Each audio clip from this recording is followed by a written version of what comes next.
Welcome back to Hoops HD, everybody. We have a Woohoo! very special podcast tonight. I'm your host up here in one corner, Chad Sherwood. Pair of Hoops HD regulars off to my side here, and Joby Fortson and David Griggs, and a very special guest tonight. We want to welcome, Thank you. not you. Okay. We want to welcome from KenPom.com, Ken Pomeroy himself. Ken, thanks for joining us this evening.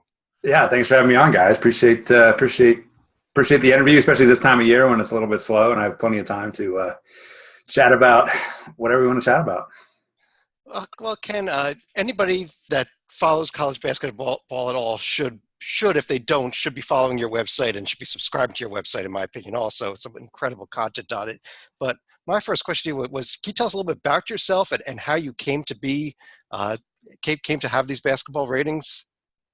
Yeah, I mean it's a long story, but I don't have the traditional background of being like a player at any like reasonably high level, or being kind of someone who came up in the game. I just always liked college basketball and was always a little bit of a nerd. I mean, I like the statistical side of sports, and as Moneyball was happening on the baseball side, I kind of saw an opening to do that on the basketball side. It took me a while. Like I really thought somebody else must have been already doing it, and I kind of looked around for months and months and nobody was doing it. So finally, I just got involved in it and started blogging, and then started, coming up with the website and focusing on college basketball and working on the ratings and things like that. So yeah, it's been kind of an interesting journey, but one that has certainly been a lot of fun. So have you always, has college basketball been your favorite sport? Is that why you chose college basketball to focus on? Or? Yeah, pretty much. College basketball and baseball were my two favorite sports growing up. And I think baseball was more about probably availability than anything. Like, just having summers off, like, you naturally, the only sport that was around was baseball. So that's kind of why I gravitated towards that, I think. But I always liked basketball more. It's just, just more activity, just the nature of the game, just constant action and just watching players, use their athletic gifts kind of spontaneously. I mean, that really appealed to me and still does. So yeah, it was basically always my favorite sport growing up. Yeah. Your website, if you look at it, it's just it's an assault of data. There is so much there. And like, we know people that have recreated the RPI and like the basic team sheets, but in terms of the RPI, you're talking about not very many variables. Your advanced statistics, I guess what I'm getting at is, Jesus, how long does it take at the end of each day to update all that? Not very long, fortunately. That is the part of this that has really evolved over time. I mean, I started, I bought the domain like 20 years ago and really started focusing on college basketball maybe like 2004 or so. And then,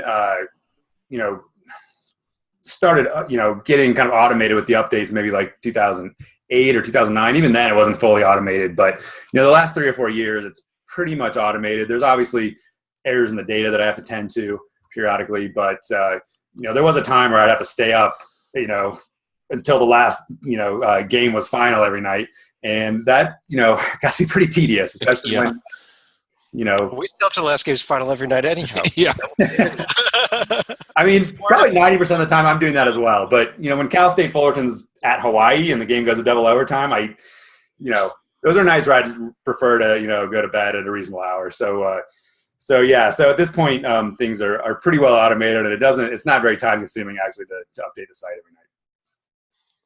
So the numbers, your ratings, I believe they've been described as a predictive metric and grouped in with, and I think in the last year's NCAA team sheets, they were even grouped in as a predictive metric along with Sagarin and the BPI from ESPN.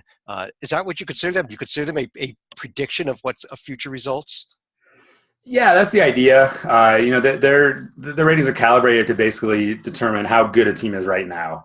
So when people say predictive, it kind of gives there's some implication there that it's like looking far into the future or something. And that's not what my ratings do. They're just basically right now. Like, hey, how good is the team right now? And we assume that how good they are right now is how it's going to play out going forward. And so, by using especially margin of victory, that really informs the algorithm a lot better than just looking at wins and losses in terms of figuring out, hey, how good is this team right now?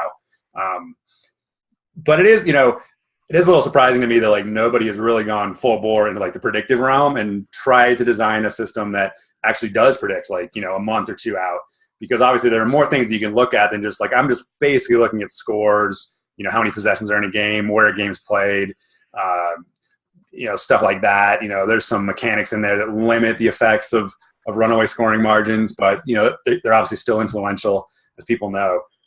But if you want to predict, how a team's going to do a month or 2 months from now, I don't think there's like a rating system out there that does that. And you can obviously look at like a roster construction. How young is a team? Does it have a lot of freshmen? Are they just shooting the 3-pointer ridiculously well? If they are, they're probably getting a little bit lucky and been a little bit fortunate, and maybe the results will come down a little bit going forward. I mean, those are things that I think we'll see in the future.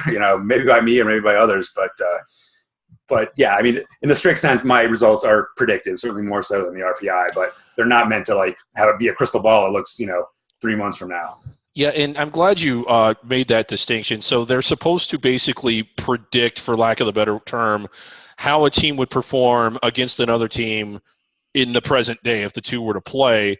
And at the risk of sounding like, well, A, a moron, and B, like I'm splitting hairs, you don't necessarily factor in a team's accomplishments. Like, that's not what you're measuring, is it? So, like, for instance, if Wagner goes out and wins at UConn, they're not necessarily going to be rated higher in your rankings after the first week as a Duke that won at home against, in a bye game or a guarantee game. That's right. Like, because you're trying to measure how good a team would be, and that's not always the same as how much has a team accomplished. For sure. Yeah. Okay. And that's a great distinction. And that's something that I think people that are new to my work have a lot of trouble handling, especially early in the season. There's going to be head-to-head matchups, and one team is going to win, and one team might win on the road. And they're at the end of the day, they're still not going to be ranked ahead of that team, because, as you said, it's not about accomplishment. It's about trying to figure out how good a team fundamentally is right now. And as we know, anything can happen in one game. Like that, the results of that game are important, but the results of the other games they played are important. Early in the season, the results of preseason ratings are important and useful in making predictions. And so all those, come into play. And so I'm not concerned about, ranking teams, based on their achievement. It is more about, hey, how is this team going to perform going forward? And we kind of know based on the past and the importance of one game and how much other games matter that, head-to-head is not nearly as important as people, like voters in the AP poll make it out to be. Right. How long does preseason bias sit in the reins as a significant factor? It's probably always sitting in the background, but you hear in the football, especially in the BCS era, where computers were a big factor. You always heard, well, by week 4, so week 5, it's pretty much phased out. Jeff Sagarin mentioned that specifically in his base in the ELO chess, which was used for the BCS, not the predictor rankings. And that's one of the reasons why the BCS committee would then release rankings not early, but like mid-season. When do your rankings sort of predominantly, because there's always probably a little bias, just the nature of the beast, or you can correct me if I'm wrong. When do yours pretty much look at predominantly the season at hand? Yeah, so the way it works is at the start of the season, the preseason ratings are worth roughly about 8 or 9 games worth of weight. And then they phase out to 0. This year I'm going to extend it a little bit longer than I have in the past, but they phase out to 0 roughly like February 1st. So at February 1st, it's all season results. Obviously on like January 31st, it's 99.5% season results. Right. So, where that line is that you want to call significant is, pretty arbitrary. But, once we get into, past Christmas into January, it's, the vast majority of season results. There's a little bit of a preseason rating in there. And if I was really absurdly nitpicky and wanted to have, truly the best ratings, out to the third decimal point, I would keep those preseason ratings in all season with some weight. Not as much as I do at the beginning of the season, but there's work out there that shows that those preseason ratings are actually useful even once you get into the NCAA tournament. It's just a little bit of a tough sell to the public to be like, yeah, the preseason ratings are still in there, but it makes the system better. Trust me, like people, they'll complain about that, and they'll be like, hey, the reason like so-and-so is ranked here is there's still preseason ratings when, really it's maybe just affecting them, 2 or 3 spots by the time you get to the end of the season. But so for that reason, because it's, it's a little bit of a PR thing, but I do, end the preseason ratings a little bit earlier than, I think pure mathematics would indicate. Ken, your rankings, your overall rankings are basically a factor of teams' adjusted offensive and adjusted defensive efficiency. Is that correct? I mean, yeah, that's correct. Yeah, I mean, I think that's where, to me, that's what probably more what people should focus on. Like, when I was first starting out doing ratings 15 years ago, and I did like the Sagarin style ratings, one number, and I was rating all these different sports, and eventually started focusing on college basketball. And one of the things I did was do this, adjusted efficiency thing. And so to me, it's like just way more interesting, like looking at the offensive and defensive numbers and just looking at that one number, that difference, and looking at the order of the teams. Like understanding, why a team is good or why they're not good, I think is certainly more illuminating than just looking at that one number. Well, I guess I'm sitting here, as we speak, I'm looking at your ratings from the end of last season, and I'm looking at a team like Wichita State who finished 21st in your ratings, but was 4th in offense and 111th in defense. I mean, when you have wide varieties like that, where teams are so far apart in the offense versus defense, and then you go and see a team goes ahead and gets upset in the first round of the tournament. I mean, is there correlation there? I don't. Yeah, no, I follow what you're saying, and people bring this up every year as we get to the tournament. They'll say, hey, you have to have a top X offense and a top X defense to win the title or whatever. Use like top 20, I think, is the cutoff that people use, and historically that's probably true. Like probably every team has been close to that, but I don't buy the fact that like if you have that huge imbalance, you're somehow more vulnerable than if you were a team that had that same overall rating but had a 35th ranked offense and a 35th ranked defense. Like to me, like your offense can be really good and carry a bad defense through the tournament. I think like the run DCU made, if you go back and look at them, like they were really bad on one side of the ball, I think defensively, but they were really, really bad outside the arc until the tournament started, and then they couldn't miss. It was the most preposterous thing ever. Yeah. I mean, right. And, there are other examples like that. When Louisville made the Final Four 2000, sometime in the early part of this decade, they were, similarly imbalanced. They were really good defensively and really bad offensively. Bad in a relative sense, relative to other tournament teams. So to me, that imbalance thing is a little bit overplayed. I can't say for sure it's not a factor, but to me, it is overplayed somewhat. One thing that you often hear, and in revealing everything, I am a University of Virginia grad. So when I ask this question, and so no UMBC jokes.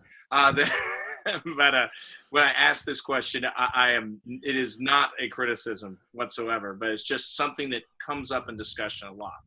That teams that do play with fewer possessions, such as a Wisconsin, such as a Virginia, get a little boost because their efficiency numbers, even on offense, seem to be helped in the ratings. Have you gone back either through a regression analysis or these sort of things, looking at to see if there's any validity to those claims or any adjustments, or it's just hey, that just turns out that in the case of Wisconsin, Virginia, hey, they just do more with a possession than your average team on a generic level? Yeah, so I think I tweaked the ratings formula a couple of years ago to maybe it was before last season, to kind of handle that a little bit better, where if you play a low possession game and you win 60-30, it's not the equivalent of a team playing a higher possession game winning 90-45. Like I used to have kind of this ratio method to determine scoring margin, and then I made this tweak basically to go to pure scoring margin. So it should limit what these low possession games can do for teams. I mean, I do think just by the nature of having low possession games, the variance in those games is going to be greater. So there is the potential for teams to play, either far above or far below what their true value is. It's more likely to happen in a low possession game than a high possession game. That said, like you go back and look at like those Wisconsin teams that were overrated, in the middle of the season, they were maybe more overrated than the end of the season, but you look at kind of their end rating and, they're really not that far from like reality, if at all. And even last year, like I obviously got a lot of crap early in the season about Virginia being ranked really high because a lot of people didn't even have them ranked in the preseason top 25. And like by the end of the season, like where are you going to rank them? Like, I mean, are you going to rank them lower than second? I'm not sure how you can like reasonably do that based on what they did over the course of the entire season, running through the ACC. Like, we can talk about whether their system is built to win it, in the NCAA tournament. And I do think there's legitimate questions about that. But based on what they did in the regular season, like they should have been really highly ranked. Like I am not ashamed at all to have them as, the number one ranked team heading into the NCAA tournament based on what they did. Best defensive efficiency in your system, as I remember, I think in its existence. Yeah, I think it finished up. It didn't quite finish up as the best overall. Obviously that last game really hurt, but for over the course of the season, they were ahead of the pace that was set by. The last game really hurt. It kind of did hurt. It was a little bit unexpected. That game? They did for one half. Yeah. If only DeAndre Hunter were healthy. You do take into account injuries in your ratings, and we can. And that's certainly one that had effect. Yeah. Yep. Ken, we actually had a conversation with David Warlock about a week ago from the NCAA, and a lot of talk about the new net rating. Have you looked into this? Have you followed it at all? The new rating that the NCAA has come out with? Yeah, I mean, obviously, I heard about it when it was released. I didn't really have any advance notice. Like it was kind of a surprise to me, as it was to a lot of people. But I read all the press releases on it, and I had a little chat with David about it. So I'm about as up on it, I think, as someone outside of the NCAA offices could be. Right. I know they haven't actually released how they're calculating it yet. I think that it's still up in the air whether they will or not. But the lot more complex of a formula than the old RPI by certainly. But I understand it has an offensive and a defensive efficiency metric to it, which is what your system is based on. Right. Yep. It has that in there. It has just regular scoring margin, which they're capping. So the weird thing is like they have a scoring margin and efficiency margin, and they're the same. Like they're essentially there's like if you did a Venn diagram of those two concepts, like there'd be a lot of overlap because efficiency margin is based on the points you score. It's just scaled to the number of possessions in the game. So that was a little bit weird. It's weird they're capping scoring margin. They're not capping efficiency margin. So, and that's fine. Like that'll make the system better. I wrote about this in The Athletic, but I mean, ultimately the whole idea is that it's cool that they've replaced the RPI. And I think this system will better reflect like the value of wins and losses for teams. But the way teams are selected hasn't changed, and that's 90% of the process. So this change is an improvement, but it's not like, whoa, this is awesome. Let's all party in the streets or whatever. Yeah. When you look at the makeup of this year's committee, and I realize it's a revolving door, it's kind of always changing. You see a lot of people that don't really strike me as numbers crunchers, and you see one in particular that is so bad with numbers you wonder if they're even able to count to 20. My thing, and this is more of a comment than a question, somebody else can feed on it. When they're looking at the Ken Pom ratings on the team sheet, do they even have a concept of what they're looking at? I mean, is it explained to them? Has anyone from the NCAA ever reached out to you and like asked you to kind of explain what it is that you're ranking, or do they just put it on there and do with it what they will? Yeah, I mean, so we had that meeting, in January of 2017, where myself and Sagarin and Ben Alamar from ESPN and Kim Pauga, the KPI author creator. Yeah. We were all there and kind of giving advice on how they should move forward and replace the RPI. That's pretty much the extent, been the extent of our interactions. I occasionally get a question from David Warlock. When they did the quadrant system, he asked me what the cutoff should be, and he basically, took my advice verbatim on that. So you can, blame me for those cutoffs or whatever. No, we are a huge fan of the quadrant system. I mean, the quadrant system, I think, was an improvement over just the straight up, top 50, top 100 ideas. But my vibe is kind of similar to yours. That I haven't had a lot of interaction with the committee members, but the interaction I have had. Some of them actually are really conscientious and do try to understand things really well. And others I feel like, it's just over their head or they're just not interested. And Right. so I don't know how they use that information. That's the big mystery. But I guess the fact that it's on there is a step in the right direction. What was your reaction when you found out that you would be last year part of the official team sheets as opposed to, hey, I can pull, they can always bring the ratings into the room, but part of the team sheet, not like the RPI, which was actually setting the quadrant system, but, an overlay, so to speak, on the team sheet. Yeah, there were mixed feelings. I mean, certainly it's like a tremendous honor that they would think so highly of it that they'd want it as part of their process. Like that's great and flattering, and I get all the feels from that. But on the flip side, like I also I'm a little reluctant because it's my formula. I could change it in a heartbeat, and I didn't change it really for this season. There's some changes in the predictive side of the algorithm, but the ratings themselves, the algorithm that feeds that won't change. But if I find something interesting, or we were talking about the predictive stuff earlier, like say I want to start including like 3-point percentage, in the ratings, offensive and defensive 3-point percentage, just kind of filter out some of the lucky things that happen in games. Like at that point, I would start to feel pretty uncomfortable that the committee's using that, in their system, because ultimately you want to use something that's at least like, somewhat results based, whether it's just looking at wins and losses or looking at the scores, like something like that. Every system should be tethered to the results in some way, and not necessarily this like futuristic, like, predictive algorithm, which I think, somebody's going to have in the future, whether it's me or somebody else, like somebody's going to go down that road. And so that's the part where I'm like, well, I don't know if you guys really want to like, buy into this, but so certainly some mixed feelings. Have you heard if they're going to be on the team sheet again this year now that they have the net rating? Or my understanding is that it will be. Yeah, the team sheet will look the same as it did last year. It will just obviously the main rating system will not be the RPI; it will be the net. Yeah, I'm kind of curious to get your personal opinion on this, Ken. Like, how to craft this question? Okay, in basketball, we have a committee that overlooks data, but it's ultimately a committee decision. Like, in theory, they could select a team that's low in everything if they like that team for whatever particular reason.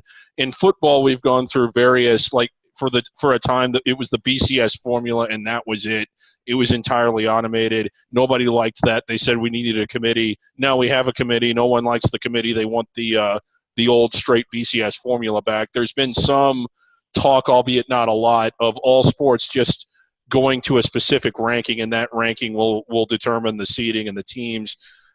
Do you like the idea of a committee selecting teams, or do you think that there should be a ranking system that predicts it and the human element's taken out of it entirely? Yeah, I don't like the committee system. I don't like in football, as far as I know, they have a committee and they don't have any like objective basis. They can just do whatever the heck they want. Yeah, they can. It strikes me as crazy. Yeah, I mean, to me, it's weird, like how people are just so conditioned really to accepting the committee in college sports. Whereas, if you went out and suggested, like let's take the NFL, for instance, say the Saints are like the last wild card team this year and Drew Brees gets hurt the last week of the season. Like, could you imagine like a committee coming in and being like, well, obviously you're not as good as you were the whole season, so you're not in the playoffs and we're going to pick, the next best team. People, I think there's like way too much like derision and mockery on Twitter. But if you suggested doing something like that on Twitter, like you would be entitled to all the derision and mockery that would come your way. That would be stupid. Like nobody would sign off on that. That'd be so ridiculous. And yet we accept it in college sports, specifically college basketball. There's just, that's one example. But the committee does try to take into account injuries, which is like just weird. Like why are we just looking at the accomplishments during your season? And accepting that. And there should be there's definitely a way to come up with a formula that is reasonably good. Nothing's ever going to be perfect. And I do think the reason people like the committee over, say, like the BCS, actually, I was one of the few who liked the BCS. I like the concept of just having this objective formula, even if it had some warts. But at least you knew it was at stake. But in college athletics, you don't know it's at stake. And the reason people like the committee is because it's somebody to blame. If you just had this formula, people don't understand it and they'll complain there's just a bias in the formula that, may or may not exist. But with the committee, at least there's a person we can blame and we can vent our frustration at this conspiracy that this committee has against our team. So unfortunately, I don't see it going away in my lifetime, but I would certainly applaud any moves towards that. I don't either, simply because the way college athletics is governed, it's just the way it's done virtually for all the team sports at all three divisions. I mean, they're not all exactly the same, but they're all pretty much the same. And I don't see that changing either. But it is kind of an interesting idea because, like you said, I mean, if we could come up with a formula that took everything into account that should be taken into account, I would kind of favor that. But yeah, I mean, to me, the one thing that I would sort of like is for there to be a way to identify the really good teams that aren't necessarily in the stronger conferences. I think your formula helps with that, at least give an indication of who's good, even if they're not getting the chance to play against really good teams a lot. The most recent example was 2 years ago, Wichita State. I think you had them ranked in the teens when they were in the Missouri Valley, and then they ended up on the 10 line, which indicates that they're in the low 30s, which was ridiculous. Yeah, and that's one thing with the net formula where they're capping scoring margin. I mean, they aren't capping the efficiency margin, so I don't think this will be a huge issue. But you hear people who are fans of mid-major teams, and they say that scoring margin would hurt. Runaway scoring margin hurts the mid-majors. Hurts them in any sort of algorithm, when it's totally the opposite. Like, it is. Yeah. Gonzaga was number one in my system 2 years ago, and if you had tried to cap scoring margin in their games, they wouldn't have been number one. So it allows these really dominant teams from lower levels to be rated more appropriately. So if nothing else, like I wish people would just understand the dynamics of scoring margin actually helps rate these teams that are playing softer schedules, mostly through no fault of their own. It allows them to be rated on kind of the same type of criteria as teams playing a better schedule. Look, I got to tell you, Ken, one of the other things that I really love looking at your site is the win probability graphs that come up after games are over, and you see games like if you don't mind me pulling one up on the screen right now. In fact, I think it should come up. This is one that that's near and dear to Joby's heart there. That a couple of years back, that Virginia Wake Forest game, and you see just a team that had a chance of winning somehow win the game. Kind of walk us through what happened here. Like, what's going on? So you have to refresh my memory on this one. Was this the game with the foul with like? No, this is the one where Virginia was down 9 or went on a 9-1 run with 14 seconds and didn't have the ball at the beginning of the 9-1 run. Right. Darius Thompson hit the shot with like no time, banked it in, sort of thing. Right, but there was a foul, right? Was there a foul involved there at the end, or am I thinking of the game last year? Wake got the rebound, passed the ball out, and Bill James, literally at that point in time in his structure, had it win probability at 100%. And then the ball got intercepted. 3 cuts it to 5, foul, miss 1. They go 1 for 2, and then whittled it down to 3-3, 3-3, and then boom, all of a sudden, before you know it, length of the court pass, 3-pointer. Right. This game sparked a figure of speech in the Hoops HD world. A waking is when you just absolutely blow an unbelievably for sure thing. That's what we call it now. Yes. Yeah. Well, yeah. I think that graph, appropriately describes that game. I mean, that's kind of what it's designed to do. If you didn't see the game, you'd be like, "Whoa, what happened here? I need to figure out what happened in this game," because obviously it was something pretty insane. Yeah, here's one other, Ken, that I'm sure you remember, which is that A&M Northern Iowa NCAA tournament game that was just another absolutely unbelievable choke there. I don't know how to put it. Yeah, that was an unbelievable choke where Northern Iowa could not figure out how to inbounds the basketball in the final minute of regulation, and then they actually had a mini choke in the first overtime. And yeah, they did. Yeah, they actually went ahead in that first overtime. Yeah. Yeah, and then unfortunately it didn't turn out their way. Yeah, that's another classic. I don't know if you have the New Mexico Nevada game queued up from 2 or 3 years ago, but that. Oh yeah, I forgot about that one. Yeah, Yeah, wow, that was a doozy. It was a 15-point lead in the final minute and 10 or something like that. Yeah, it was less than down 15, less than, I think there was 75 seconds. It was ridiculous. Yeah. And New Mexico still has not gotten over it, I don't think. Right. Yeah, I happened to see that one live as well. Yeah. Like the last game of the night, and right. I wasn't watching it. It was on my TV, and I was just screwing around doing other stuff, and all of a sudden the game got close, and then it went to overtime. It was that was pretty phenomenal as well. Yeah. Yep, those are good. I enjoy. I'm as big a user as the win probability as probably anybody. I love looking at those graphs at the end of the night. I always enjoy, like for instance, last year the Louisville Virginia game where that's the one I'm thinking of. Yeah, just throw the ball in down the court and Adele travels. That's the one I'm thinking of with the foul. Like if they just didn't foul, like the game's over and they foul. Yeah. Well, I mean, they traveled on the inbounds. Right. Yeah. To go. I mean, it's crazy. Yeah, that's one where the win probability graph didn't really actually properly capture how low the win probability should have been in that game. Right. So. I think that one's up on the screen right now. There it is, that Virginia-Louisville game. Yeah. It's just the yellow dot at the very bottom there at 0. It's there's still some room there, though. It's like 0.7%, when it probably, like, if knowing, everything that was happening there at the very end, it probably should be, less than 0.1%. But people really can't see all of the dumb things that are happening there in the final 10 seconds. Oh, man. That sounds really good. Yeah. Well, Ken, I know that at some point here before the season, you release your preseason ratings. When are they coming for people that are following your site?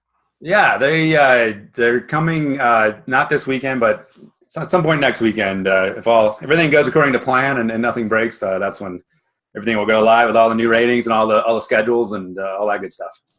And can you give us a preview of who's going to be number one? Well, I mean, if people have been following my Twitter account closely over the past few months, they know that Kansas has been number one, and actually they'll be number one by a pretty wide margin. So, if they are to lose opening night, they'll probably still be number one. I'll have the awkward situation where they'll be 0-1 in the number one team, but they'll be the number one team at the beginning of the season, and for good reason. A lot of guys returning.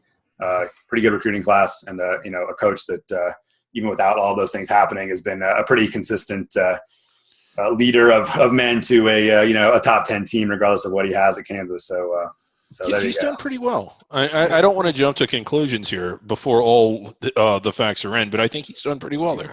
He's won a Big 12 title, though. Actually, Ken, how do you, when you come up with your preseason ratings, how do you factor in teams that are really freshman dominant, like a Duke is going to be this year? Yeah, it's not easy. It does give a pretty nice boost to teams that have recruits like in the top 10 or so.